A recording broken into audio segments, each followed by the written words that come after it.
Hey you guys, we are back with another video, and today's video is going to be on Patrick Star, who I believe is an ENFP, and we're going to go into the traits and also his functions as to why I believe he is this type as compared to all the other types. I've also heard some people say that Patrick might actually be an INTP. I think this is incorrect, but I can see where they would get this from based on a particular episode where Patrick becomes smart. But anyway, let's go into why I believe he's an ENFP and the common traits that you should look for when it comes to looking at whether or not someone actually is an ENFP. So the first trait that we want to go into is that Patrick is very goofy and nonchalant, right? He acts in a very goofy manner, right? He's not really concerned about how other people see him. Hello? I love you. He's not really concerned about how he should be acting in a certain situation, right? He just kind of does what he feels is right, what he does is natural to him, and so he's not concerned with I might embarrass myself if I do this, right? I might what I'm doing might not be acceptable in the eyes of other people, and so because of this nature, Patrick is this is a common trait amongst ENFPs, right? They're not really bothered by the opinions of others. They just kind of do their own thing, and they're happy being themselves. I play a mean belly.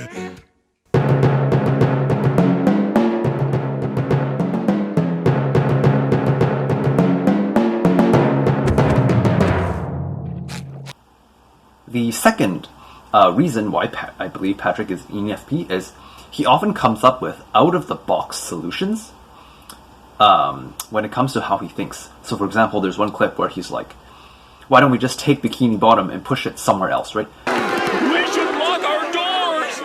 We should call my nephew. We should dig a moat. We should take Bikini Bottom and push it somewhere else. That idea may just be crazy enough to get us all killed! Now, it's so crazy that people would not think about it, right? For example, why, if you have an issue where your town is under attack, it's going to get crushed, why don't you just take the city and move it, right? Which is what people actually do. They just, move houses, or they'll move to a new state if a natural disaster is coming. But then for Patrick, the way he's actually thinking about it is not just moving houses or relocating yourself. He means actually taking the entire city and moving it somewhere else, like taking every single building and moving it somewhere else, which is basically commented on by Squidward as this is so crazy that it just might get us all killed. But then in the end they actually do it because it is the best idea they have. Yeah. Now what was that idea of yours? Push! Push!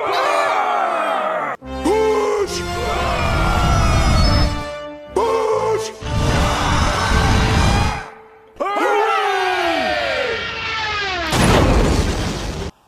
So ENFPs have this kind of strength when it comes to outside the box thinking, right? They're able to come up with a lot of ideas. They're very good at brainstorming. Now, these ideas may not seem, feasible or make sense, but then when you actually put them into action, or when you actually try them out, then you start to see, oh, there is actually a point to how the ENFP thinks, right? Maybe it's not necessarily to the exact specifications of how the ENFP wants it. So, but then the main idea is there, so they're very good at creating ideas, right? They're very good at brainstorming. They're just not that good at refining the idea. So instead of pushing the entire town, why don't you just relocate, right? That will make a lot more sense than actually taking an entire city and trying to push it.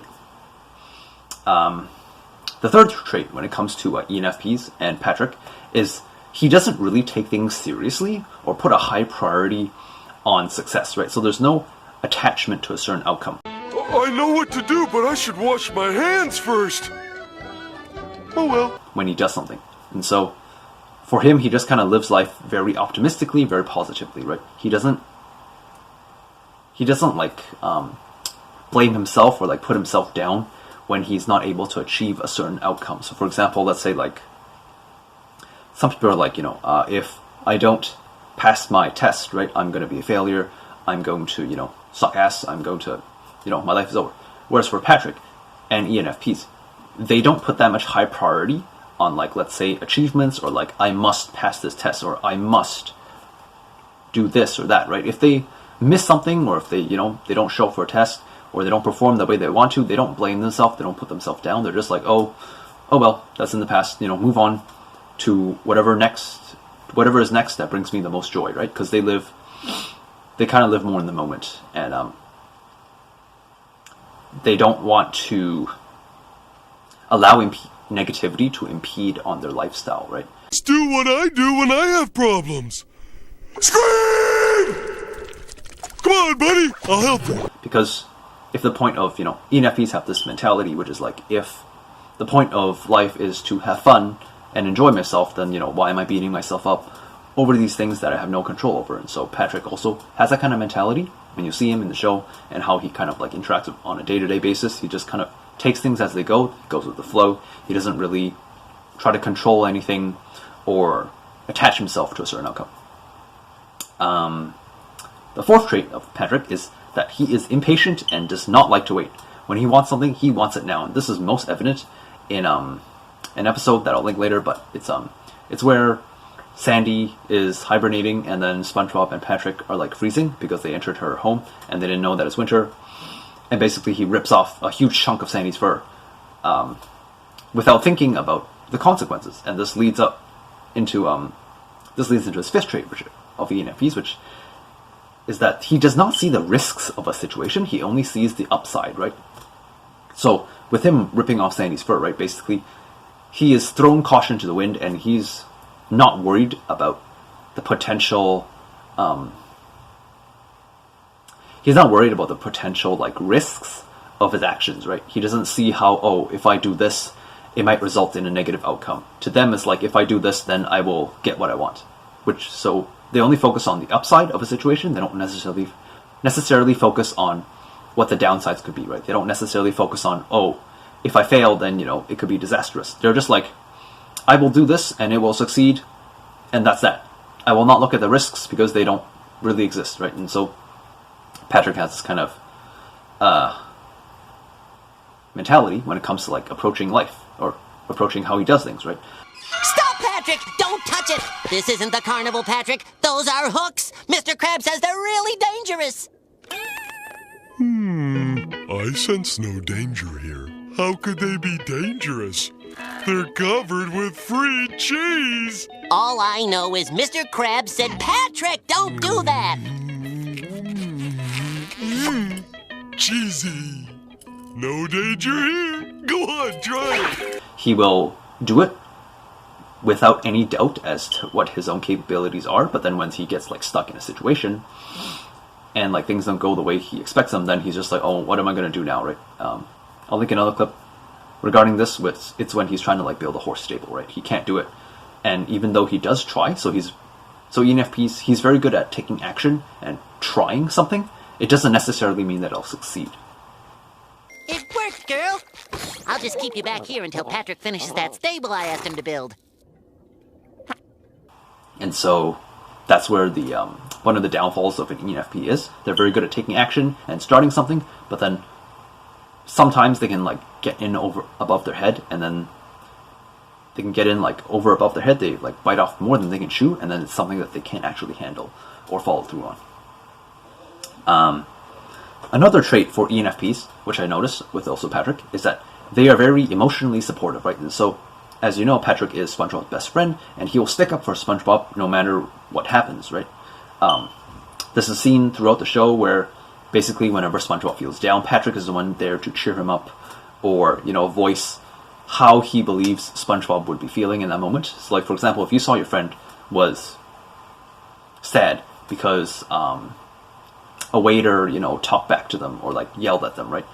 ENFP might be like, would voice the anger that they may not necessarily voice, right? So the ENFP might be like, you know, wow, that waiter is so rude.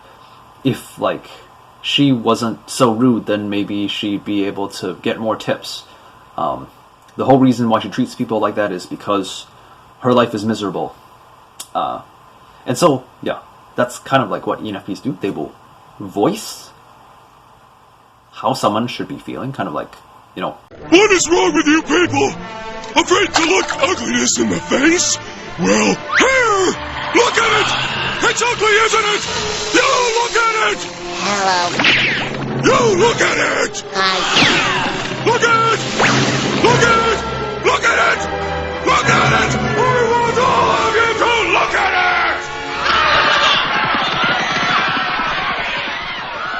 I see that you're sad, and I'll try to cheer you up by, like, you know, taking your side, right? Being emotionally supportive, and, what's that word? By, being, like, empathetic towards your situation, right? They don't say, like, you know, oh, the waiter was rude to you because, you know, you didn't speak up properly or whatever. They don't criticize you, right? They take your side, and they support you emotionally, and that is what you see throughout the show with Patrick and SpongeBob, the dynamic between the two.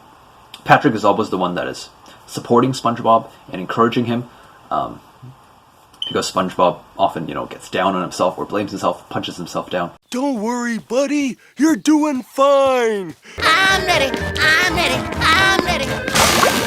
Go, SpongeBob! Hooray for SpongeBob!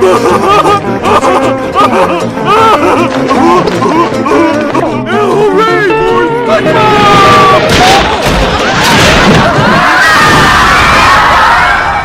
Let's hear it for SpongeBob! Hello?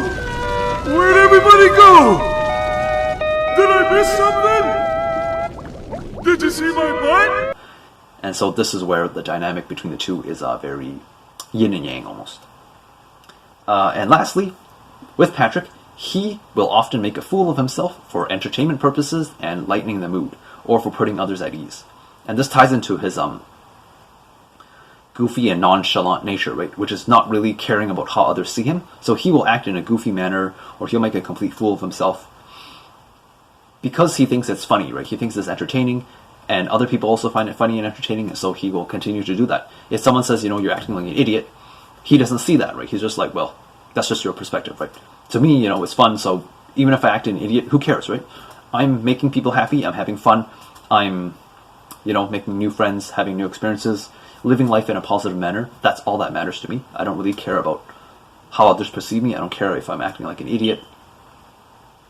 And if I am, so be it, right? That's the kind of mentality that Patrick has, and it's also a mentality that I have with a lot of ENFPs, which is why a lot of ENFPs I know, they have a very, like, warm and contagious energy, right? They're very good at putting others at ease, because they don't feel as though they have to act a certain way. They don't have to feel like they're reserved, right? They just act the way they want, and regardless of how the external world perceives their actions, they don't really care. And so they are always true to themselves. They are always acting in a way that is aligned with their own beliefs of what they believe is the right way to act. So this is especially a big issue, right? Especially in society today, where we have to wear masks, or we have to appear inauthentic to please someone to please someone else, right? People pleasers is what's called, right? Whereas ENFPs, they don't have this kind of issue, not as much. So they don't really feel the need to please others or to be people pleasing. To them, it's more like, as long as I'm authentic to myself, that is the most important aspect when it comes to my behavior, which is something that Patrick shares, right?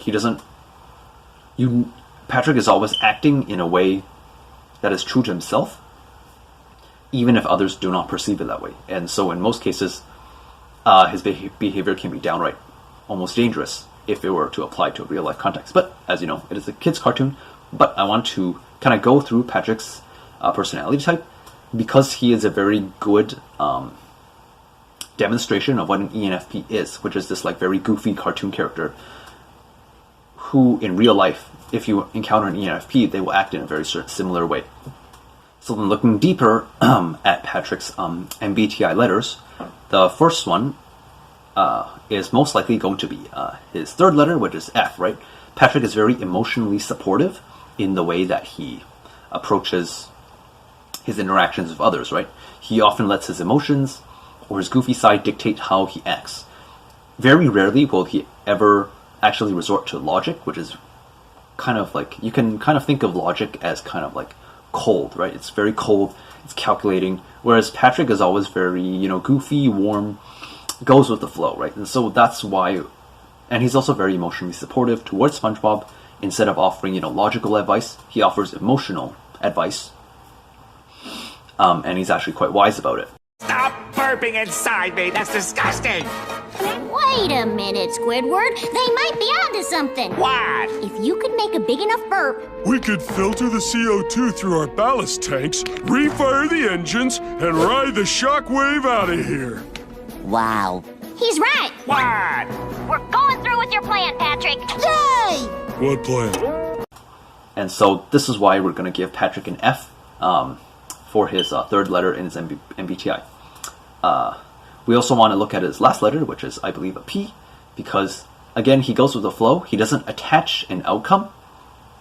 He doesn't attach it. Yeah, he doesn't have an attachment to any sort of outcome, right? He just goes with the flow, and whatever happens, happens, right? Compared to if Patrick was, let's say, an ENFJ instead of ENFP, he would be more frustrated when things don't go according to plan, right? He'd be like, more willing to beat himself up or blame himself when he screws up. But then, as you might know Patrick, he doesn't really blame himself. And when he does screw up, he's just like, oh, well, at least we had fun. Let's move on because to the next adventure. And yeah, so that's why I give him P for his last letter.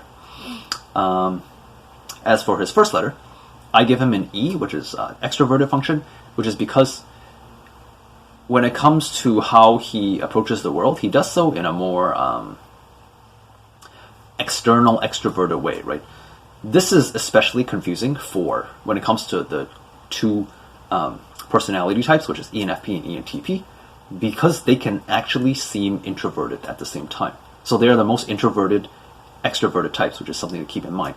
So the reason why I believe Patrick is an E instead of an I is because an INFP would not necessarily make a fool of themselves, right?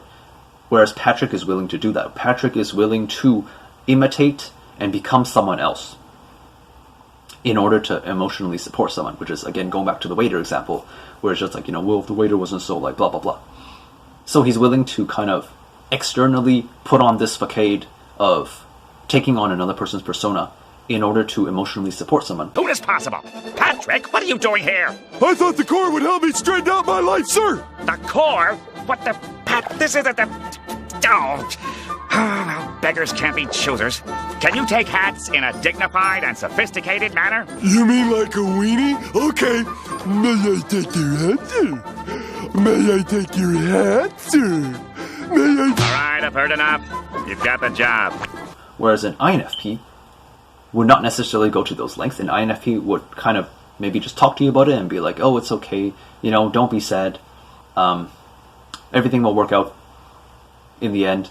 But they would not necessarily go so far as to like put on and imitate another person's persona, because they are more introverted. It's more of an internal process. So you can kind of think of it like ENFPs like to be entertaining, whereas INFPs like to just help you process what you're going through. I think that's the biggest difference between ENFP and INFP when it comes to this example. And then lastly, which is his second letter, and the last letter that we're going to go through, is I believe Patrick is an intuitive instead of an S. Now, this has less to do with examples of how I see it operate. It has more to do with the difference between how I see an ENFP versus an ESFP. So, for example, the reason why I believe Patrick is an intuitive is because he is good at brainstorming many possible solutions, right? He's very good at brainstorming. And so brainstorming is a very abstract, future outcome-oriented trait, right?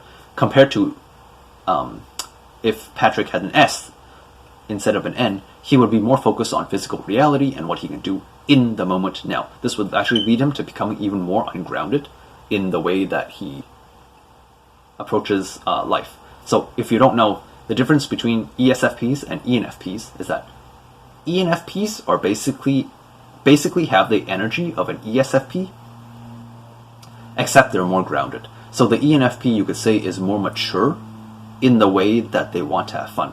ESFPs also have a high priority on like having fun living in the moment, but they do so in an almost, I would say, dangerous and ungrounded way. They don't. So the difference that I could easily give would be, let's say an ENFP and an ESFP want to have fun and they want to watch fireworks. An ESFP would have no trouble lighting a firework that could potentially blow up a city.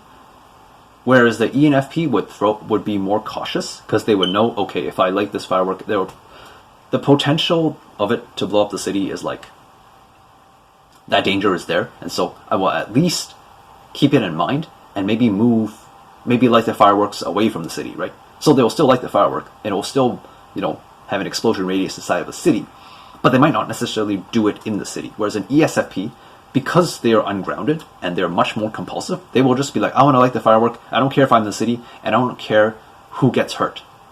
This is the biggest issue with, I believe, ESFP versus ENFP, which is Patrick does care how his actions will hurt others. And so in the instances in which Patrick will do something stupid, only he is the one who gets hurt. Oh yeah? No, please wait!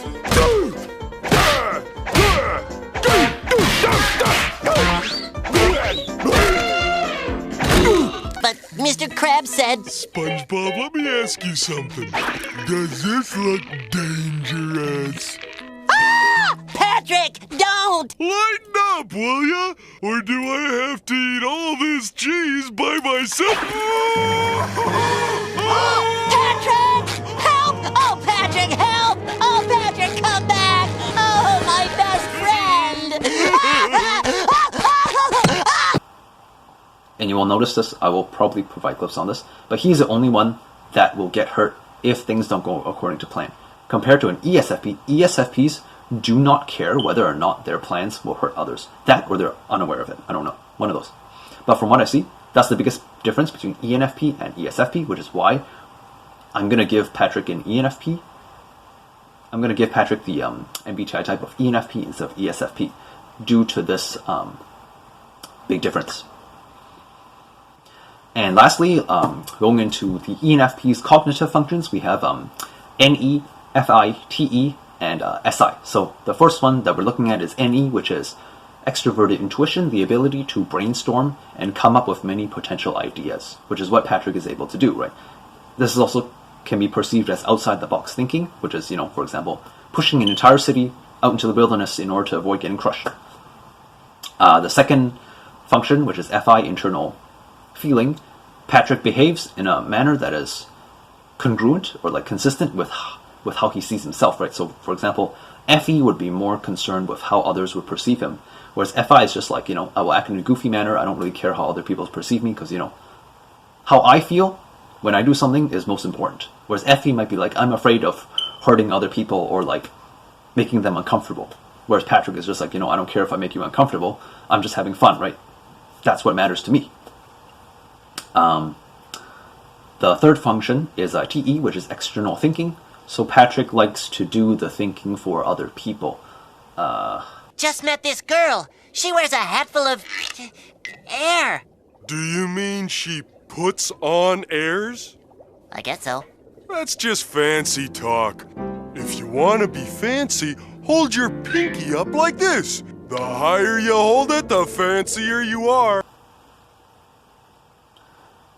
This I perceive is the easiest way to perceive this. I don't think there's a lot of examples where Patrick actually does this, but I'll try and find them. But basically, it goes back to the waiter example, right? It's like trying to tell you how you should think about the situation, which is TE, which is, again, saying like, if the waiter wasn't so, pissed off with her job, then, she'd be able to act in a better manner, right? So this TE, right? He's trying to convince you that, this is how you should think about the situation. Whereas TI, which is internal thinking, they might just keep their thoughts to themselves instead of trying to influence you as to how you should think, which is ENFP.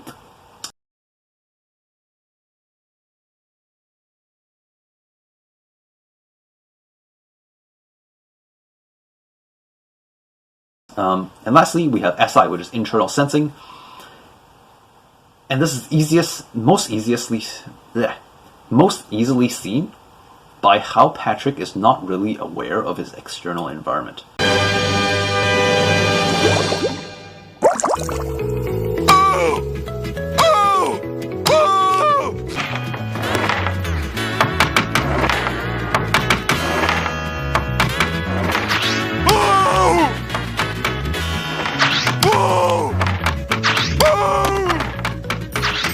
So for example, again, I'll attach a clip of this where he's like not aware of his external surroundings.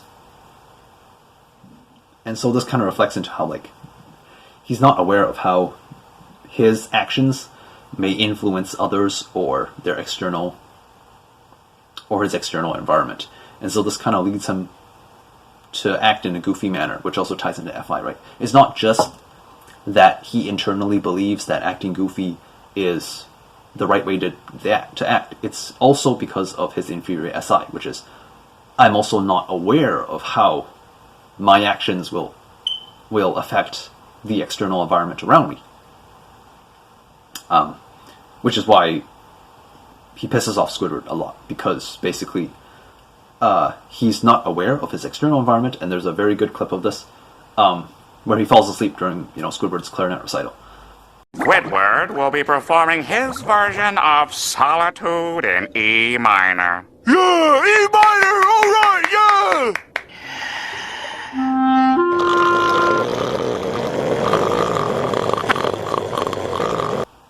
This is because, he's not aware of his external environment. He's just kind of doing, like, what's natural to him, right? He finds this boring, and so he's going to fall asleep. He's not necessarily thinking of, if I fall asleep during someone's clarinet recital, it might offend them. Because that's an external thing, right? That's a thing related to the external environment. And so Patrick does not have these kind of, like, internal struggles when it comes to how he should act, right? Because combining FI with SI, which is how I feel about the situation internally, like how I feel about something, and how I perceive a situation. And so that can be kind of a nightmare when it comes to ENFPs in certain aspects, right? They do what they believe is right, and they're also not aware of how that action could impact other people in the external environment. Function, I'll try to find examples on this to make it more clear. But yeah, that is why I believe Patrick Star is an ENFP compared to what other people believe. Hope you got a lot of value out of this, and as always, I'll see you in the next video. For those that are interested, I do now offer MBTI typing services and also one-on-one counseling sessions. So if you're interested, make sure to visit the link in the description for more information on that. And yeah, as always, have a great day, and I'll see you in the next video. Peace out.